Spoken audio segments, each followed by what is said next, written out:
success is stronger than my father. With Marcus Minis.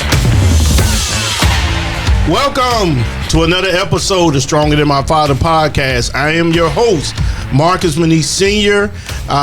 People ask me all the time, why the name Stronger Than My Father? This podcast is designed to bring more of an awareness to fatherhood. I feel like that's my passion, that's my drive, is to understand fatherhood and also bring out the stories with my guests that's been affected positive or even negative or by being raised by a father. So season 2, I have a special guest, an entrepreneur, a gentleman that I've met who's very quiet. And but I hope this episode, man, we can really dog. He's an entrepreneur. He's the founder of Guidance Whiskey, and also he's the executive director of Hydrate the Hood. So we're going to learn more about his product, Guidance Whiskey, learn about Hydrating the Hood. But first, we got to get started with Jason Ridgel. Did I say it right? Ridgel. Ridgel, all right, Jason Ridgel. Almost, you got it. I almost got it. I want my audience to learn more about you before we go into learning about entrepreneurship. Okay. And why you feel like, you know, more African-American young men or even young women need to go into entrepreneurship, and why we need to try to support our own. So let's learn more about you first. All right, let's go. You asking me questions? Yeah. Am I just, all right, so let me always know who is Jason. Jason Ridgel. I am a 44-year-old businessman from Alabama, the great state of Alabama. Yeah, they got beat last night, didn't they? Yeah, you know, it's other games to play.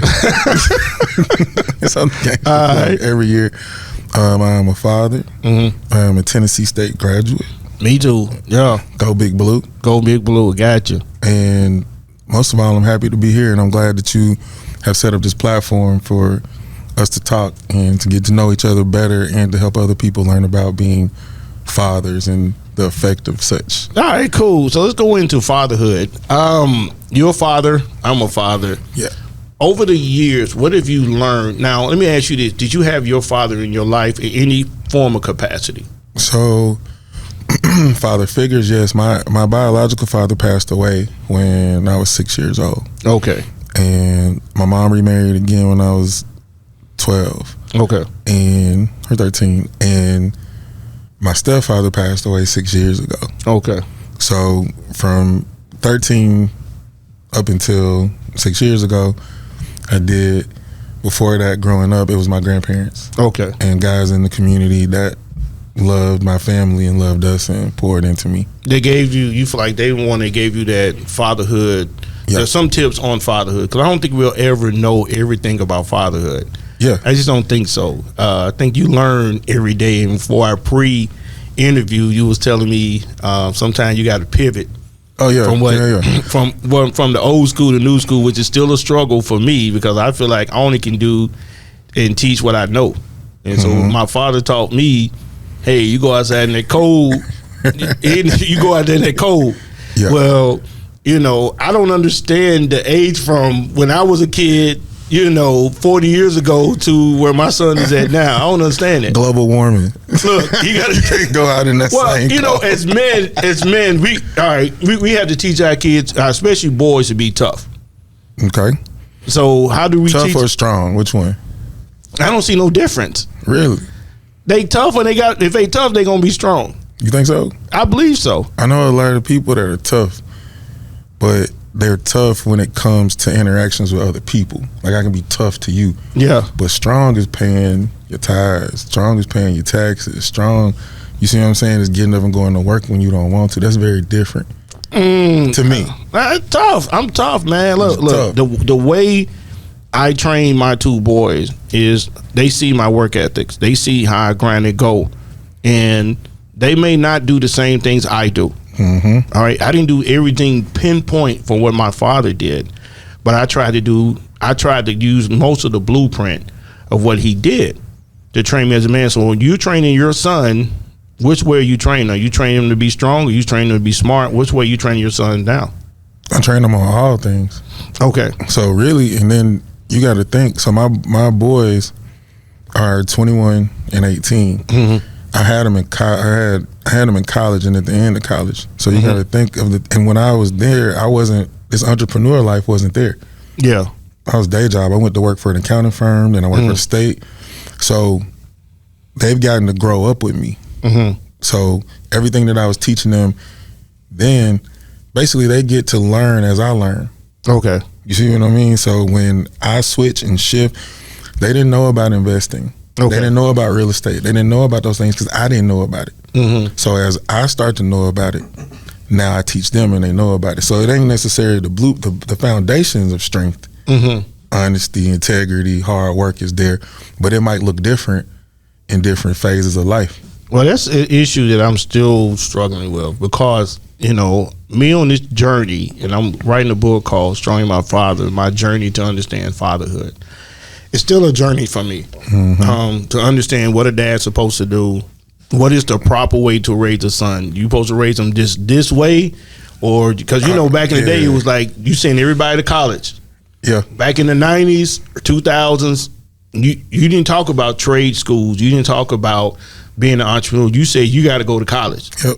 And so I that's what I thought, you know, and then I spent all this money for college and I'm doing nothing that's totally different from what I spend my money. Now, most of it I'm doing every day, but I spent the money because I was following the blueprint, what I seen other people do.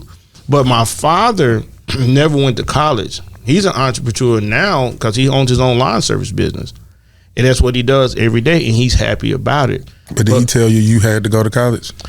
Which way did he push you? He pushed me to work in a factory because he worked in a factory. He worked at Peterbilt, and he worked in a factory. And he said, this is because at 22, I was wild. I didn't have no sense of direction. I had no mentor. So all he knew is put me in a factory, and he said, you better not quit. And so I worked there for nearly 20 years. But when I knew I had a gift to teach and a gift to train and other gifts, I knew that I didn't belong in the factory no more. So when I went to him about entrepreneurship and doing my own business, he was like, you don't need to do that. Because he didn't know how the money works. Right. And so, and how much, but his sense is safety. How you going to take care of a family if you don't know where your paycheck coming from? I know exactly what you mean. My pops was the same way. Yeah. It was, but then they start to understand. Because I remember my dad saying this. He said, look, if your side hustle don't make more than your day job, okay, don't quit your day job. Yeah. That's what he told me, but what he showed me though was that he had a day job and he started his own construction consulting business on the side, working at night and on weekends until it got big enough till he was able to quit his day job and then created Monumental Contracting, which is still lasting to this day, even after he's passed. So you see what I'm saying about telling me? Okay, that's cool. You know what I mean? He was like, look, and so, but what he showed me, you got to do both, and that's something I think we missing from people because they want to do either or.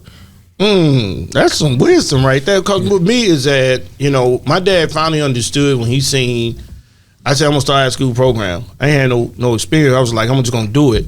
And being an entrepreneur, me and you both, we got to take risks. Yeah. You got to take a risk. You got to take a shot at it. If I fail, I'm at peace that I at least tried. Right. But I don't want to have in my mind that I never tried because I'm scared what somebody's going to say. That'll eat you up. Yeah. So when you started your business, you more like, look, I'm going to give it a shot. This is what I want to do. But as men, before we go into entrepreneurship, we have to train them a certain way. And I'm trying to understand this new way of trying to train kids because I'm still old school, 1970s, 80s. That's my mindset. Let me ask you this. Do you think that you think like that or you have to figure out because of your program? So you're responsible for a lot of different kids from a lot of different places because really I would say you need to raise your kids how you need to raise them for your environment. So there's not going to be a surefire way across everything because the conditions that your kids grow up in, other kids don't grow up in them conditions. Some may be better, some may be worse, some may be in a different they may be speaking a different language. It may be hot all year round. You see what I'm saying? So there's pillars to it. Okay. But the actual way to do it is gonna change depending on the situation. But I see where your mind comes with because you run a program that supports young men that come from a bunch of different backgrounds. But like the previous guest, I only could train these young men the way my dad trained me. Now, when I first started from 13 to 16 mentoring. Wait, so you telling all the kids to go to the factory? No. Now, I think that was a situation where when you're 22 and your dad is trying to protect you, and he know you're not going the right way, he said that factory is going to make you to a man. And so when I was working with 40, 50, and 60-year-old men who experienced in life, and I'm 22, just hyper, them jokers went off on me all the time. But I agree, it taught me. But when I knew in 03, I was like, it's more than life to work in this factory. It hit me like a ton of bricks. I was like, I got to find a way to get out. And I got to find a way to do my own thing. But everything I do was strong in my father, and everything was a risk. Yeah. And it's still a risk. But I had to step out on faith. Steve Harvey said it best. If you don't jump, you'll never see what on the other side of what God has for you if you don't jump.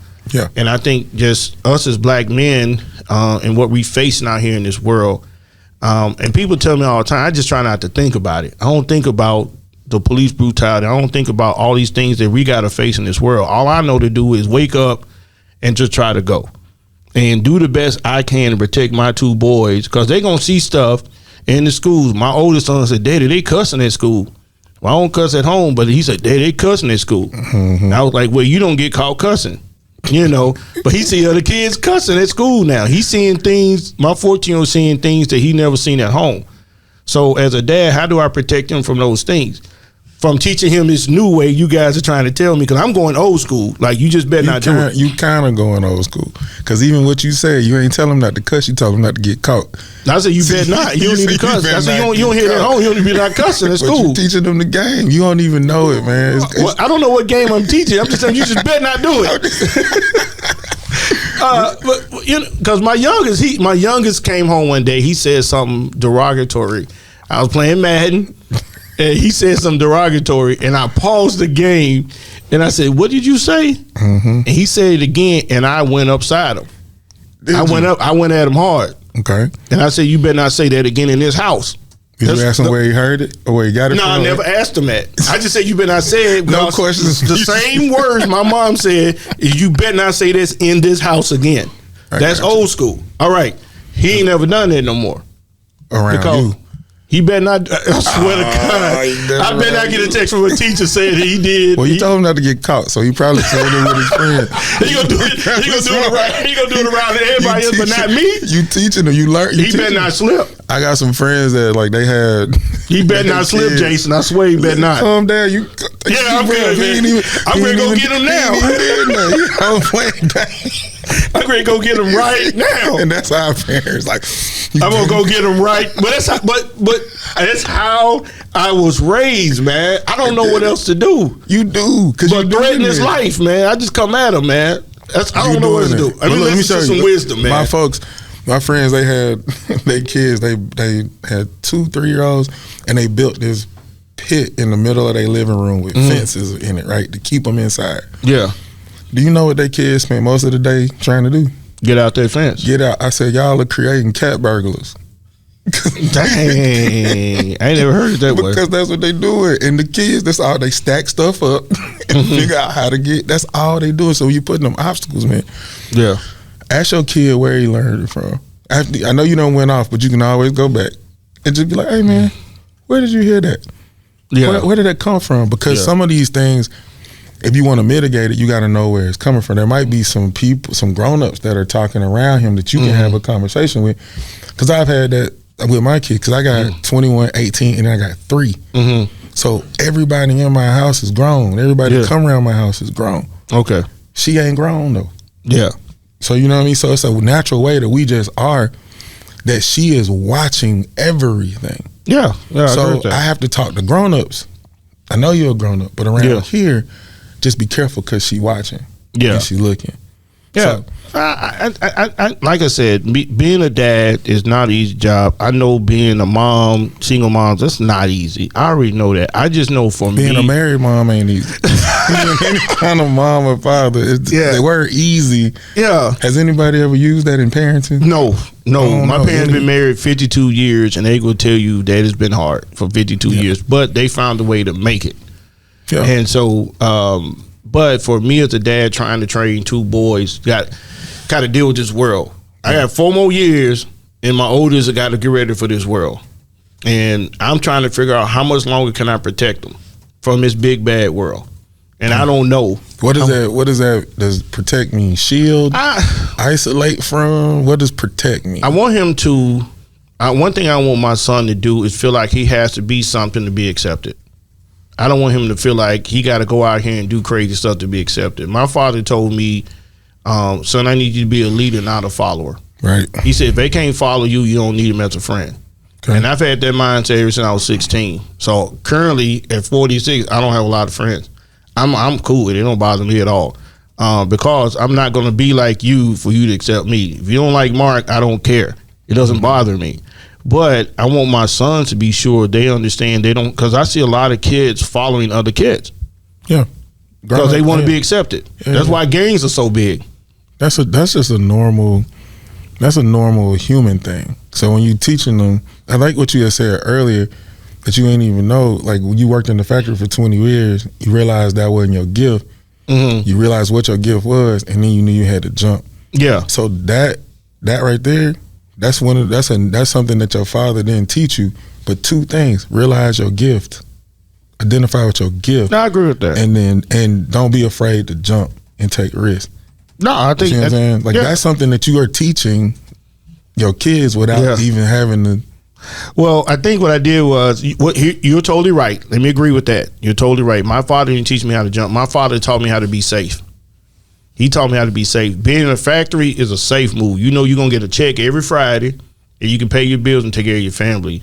What I'm doing now is not safe.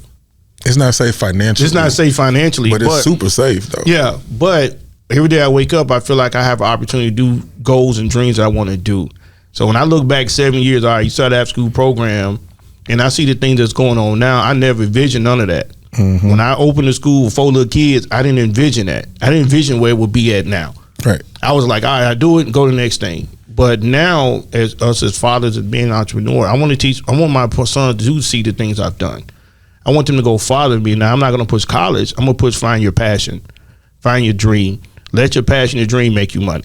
Identify your gift. And identify your gift. I just knew that. I think the gift was just something that just popped in my head, but I knew working at the factory with that drill in my hand, I knew it was more than I just knew the money was good. I was making real good money, but I knew in my mind I'm gonna eventually get older. Yeah. And I knew that I seen guys at work have carpal tunnel surgery, rotator cuff surgery. I'm like, why do I want to go through that when I don't have to? Let me step out on faith. Let me do something different and see if it works. If it don't work, hey, I went to college, got a couple of degrees. I can try to find my way in other areas. But now I'm an entrepreneur, so let's go into entrepreneurship. Before you do that, let me ask you one more thing. Sure, go ahead. You said about protecting your kids, right? All right, go ahead. Them. I was trying to get away from that. I knew you go get me, man. I need to know. I knew you go get me, man. I want to know because it's a big. So, all right. I look at it like this. So you have to train your children. All right, I agree with that. So protecting, most of the time, people try to keep people away from stuff. Yeah, I agree with that. That's the protective. You standing in front of, right? Mm-hmm. If a war is coming, do you want to keep your kids protected, or do you want to train them? No, I train them. So that's the thing. So instead of you using an approach of protect, which is all on you, then you start training. So instead of telling them what not to do, you need to tell them what to do. Well, yeah, I tell them. Here's the thing. I don't want them coming home being like going back cussing kids. You just come home and start cussing, and you don't have no respect for the house. Mm-hmm. If you don't see me doing it, you don't respect the house. We got a problem. Yeah, that's old school. That's protecting. But do you teach them to speak positivity? Yeah. I think, and I ain't gonna say all what my son did. He had an incident. My old son had an incident at school where the principal talked to him. He said, "Your son said some things he ain't supposed to say, but I'm proud that he defended himself against the kids that were bothering him in that school." Okay. So, 2 things I said. What did he say first? He told me what he said. So my eyes get big. But he said, but here go the principal. He said, Mark, I already know you're a hothead, but he already said that. That's why you're proud of your son. He saw the fire in my eye at first. He saw it. He saw it quick. He said, hold on, because MJ's right there. He said, talk to your son about the language, but I'm proud of him because he stood up for himself. I'm proud of that. And that's one thing my father always told me. He said, son, if somebody mess with you, you stand up for yourself. Mm-hmm. So that's a teaching moment. So instead of me going off on MJ, I actually had a teaching moment with him. I said, son, I know you probably shouldn't have said that, but you heard other people say that. and and you don't like nobody bothering you. And I said, the father, I told you how to defend yourself at all times. Somebody put their hand on you, you got to do what you got to do. And if I get a call to say you got to fight and you defended yourself, I'm going to be there 100% for you as a dad. That's what I'm going to do. So I'm trying your methods of teaching these teaching because the problem a lot of people have with me is that I'm so old school that trying to do new things bothers me at times. Because I don't know. Just saying that. No, I'm dead serious. You doing a lot of progressive stuff. Call Latoya Maniche, she'll tell you because she already what said. I'm hearing though, you doing a lot of stuff. It's like you in your head you just against it, but you really are progressive. Man. I'm telling you, you just said it. No, look, man, I didn't go first thing I do a lot, and a lot of people don't, and I don't say this a lot. A lot of times I think, what would my dad do in this situation? That's just me. What would my dad do in this situation? So when I had that teaching moment with MJ, it was like my dad talking to me. That's just me. I know everybody don't have his experiences like me, but I asked his principal, how is he doing? He said, hey, man, MJ's doing great. Ain't no more issues. But before I would say I would have went off of him previously if I wouldn't have thought if I wouldn't have thought and calmed down, I was more calm. Toya always tells me, with MJ's condition, you can't always pop off at him. Right. You got to use conversation because back in the day, my parents, they came at me because I was the one that got into trouble at home. So I only can teach what I know, but I understand in 4 years, MJ got to make his own decision. MJ got to make his path. I'm not going to be that father that tells him not to do certain things. He wants to be a preacher one day. And I'm against that. Are you? Yes, I am. You against him being a preacher one day? Yeah, one day. I can tell you why, and we're going to go out to do it because you're going to make me mad and talk about fathers anymore. Because how this world operates and how people operate. People are so funny and different. Me as a dad, it's just me. It's a dad protection of him. Fear. No, I don't think it's fear. I don't think it's fear at all. I think it's just people are so funny. And I've learned in this 10 years of being an entrepreneur in 10 years how people operate. Okay. And here's what I decided, Jason, is if he's adamant, Daddy, I'm going to be a preacher, I'm going to give him what I call the 10 things that could go right and the 10 things can go wrong. And if you get any of these, don't come to me crying about it because I'm saying I gave you the warning before you went out. Go out and do it. But don't come to me crying. Go to your mama. That's what I'm going to tell you. You don't mean that. No, I'm saying serious. You want them to come to you. You always want your kids to come to you. I'm telling you. Do you not? Jason, I'm telling you. This is me asking you. Only you can answer this question. I'm telling you because I'm trying to get you to prevent a problem. I'm trying to protect his gift though. No, MJ's been like that since he was born, man. It's just the father part of me. He's been like that since he was born. Gift. The father part of me is just protect because I've been in church all my life and I just want to protect him at all costs, man. I want to be there. But if he decides, just like in this same situation as me, my dad didn't want me to leave the factory. My dad was like, "You better keep that money coming." And I'm thinking, man, I want to do something different. So and the crazy part about it is that you making me mad because I'm the split image of MJ. That's the crazy part. Right there. I'm the split image of him. I wish I had a mirror so I could just hold it up to you right now. I'm a split image of my son. Yeah. That's why my oldest son gets on my nerves because he's a split image of me, man. The split image of me and what I want to do. But I think if he comes to me and says, "That's what I want to do," I'm going to sit down with him. I'm going to say, you grown, you can make your own decisions, but I'm going to tell you what you may be facing. This is what you may face. If you do face this is what I think you need to do. But you can always come, and I'm just playing with you, can always come to dad. Exactly. Yeah, I'm always going to come to dad. That's all I needed to hear. Yeah. You out here trying to act hard. I am going to act hard. Go to your mama. Go to your mama. That's what I would tell. Then you'll be in there. What'd he say? What'd he tell you? What'd he say? Tell me what he said. Yeah, you know it's me. I'm a dad, man. I want to be there to protect my boy at all times. But you're a fierce father, man, and that's part your energy towards it. Like since I met you, man, it's fearless, and we need that. I was telling people I was coming on this podcast when I was describing it. It's just you're a fearless dude when it comes to these young men, and there's a place for that though. Well, I just want to see these young men. I just want to see them make it, man. You know, we see enough of kids going to jail in juvenile.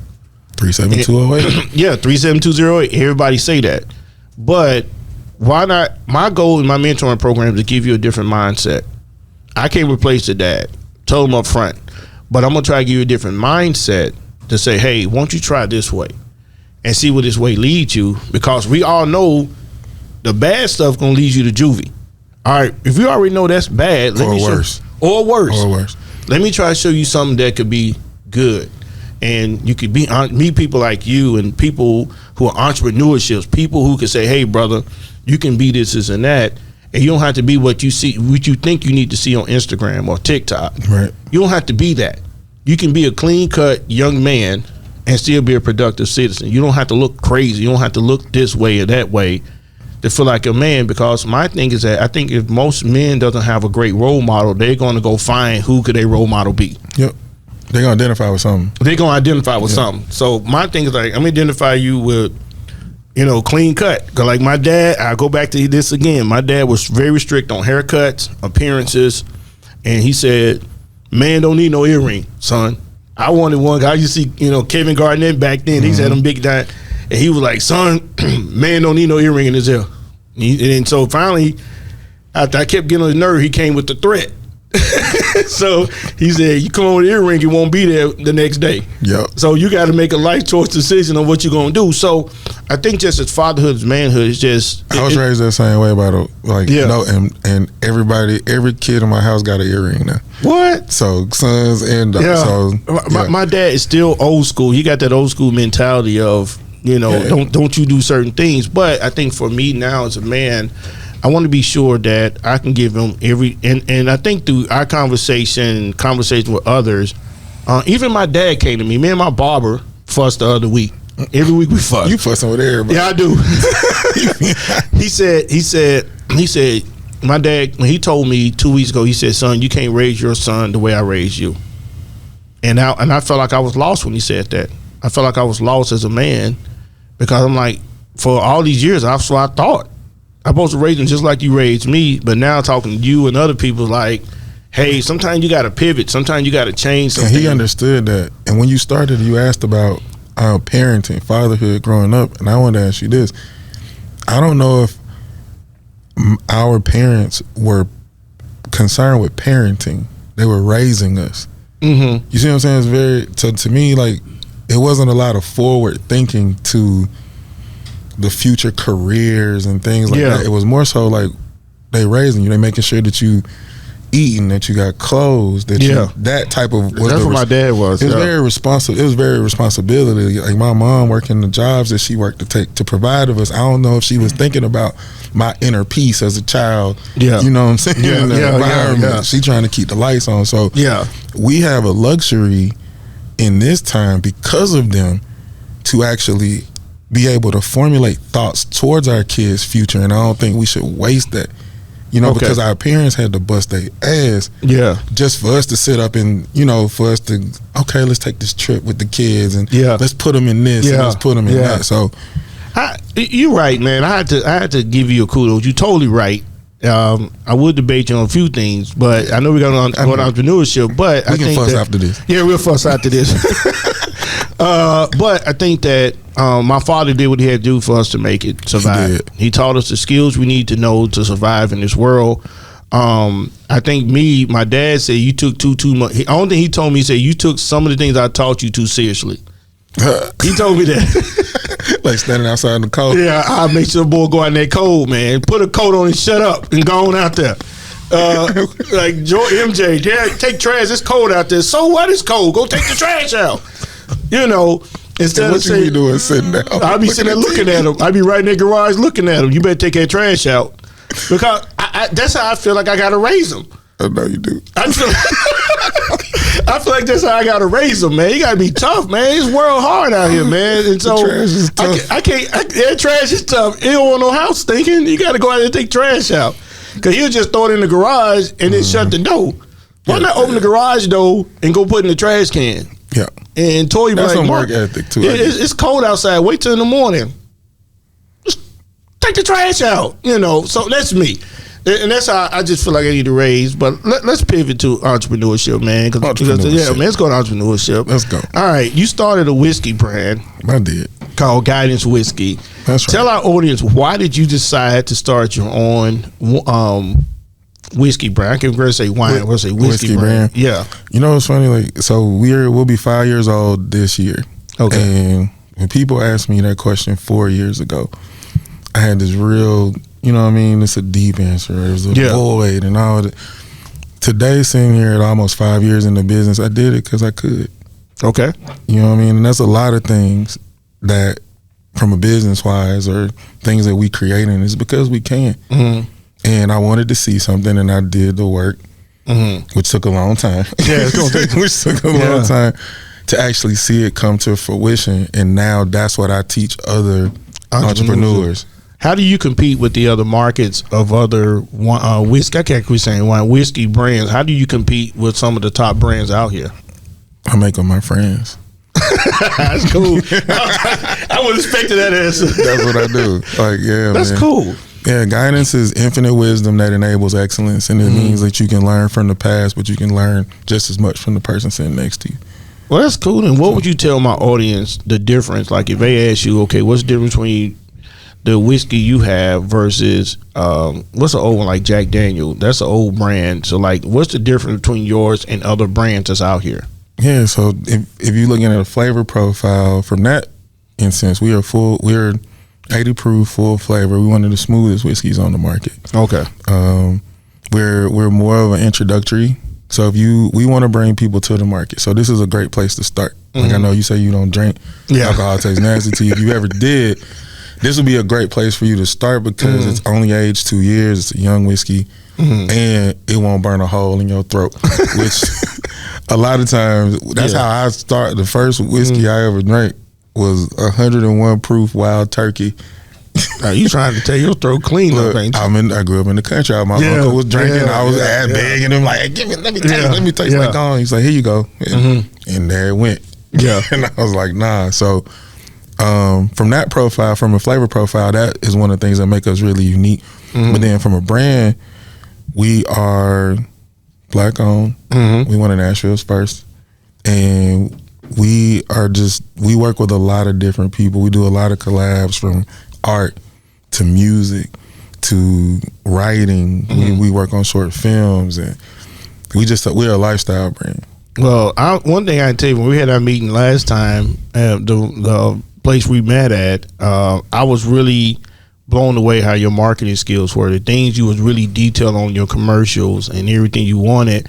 And for me as an entrepreneur, I'm sitting here like sucking it all in. Like, all right, man, he's serious about his work. He's serious about his craft because, like I said, you in competition, just like I am. I'm in competition with after school. You in competition with people buying Guidance whiskey. So I really applaud you, number one, for just you deciding I want to do something different. And let me ask you this: when you started your brand 5 years ago, what were you scared of? What was the risk you was nervous about? Or you just said, hey, I'm going to go all full in?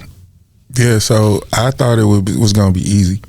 Ooh. So that was one of the things that was a big misconception for me because I had saved up some money. So remember, I'm thinking, oh man, I'm working in California. I done saved up some bread. Yeah. When I call anybody, they're going to say yeah. They're going to say yeah because they want this money. Yeah. Well, this industry is well protected. Oh, well, now it's different now because now you can contract to steal anything, right? That's fine. But back then, it wasn't like that. So really, when I started calling distilleries saying, "Hey, I got an idea, I want to do it with you," they asked me, they said, "Who the hell are you?" Wow. and I'm like, "Excuse me? Wow, I got money. What you mean? Who am I?" And they're like, "Are you an athlete? Are you a rapper? Are you a movie? Like, how you gonna move these pallets?" Because they're thinking about their bottom line. And making money. So if they taking on this project to develop it and it don't sell out the door, they losing money. And I was like, whoa. So it took me almost a year to find a distillery that would work with me. And when I found it was a small one in Iowa and it was a one-man operation. I told him I don't know anything about this business, anything. And he said the 3 most important words: I'll help you. And it's because of that now I help other brands come into the market because he didn't charge me to help me. He put me through his 13-step program. I went to Iowa and started tasting, started learning. So I want to ask this question. I know my time's running out, but I got to ask you this. How did you feel when you got those no's?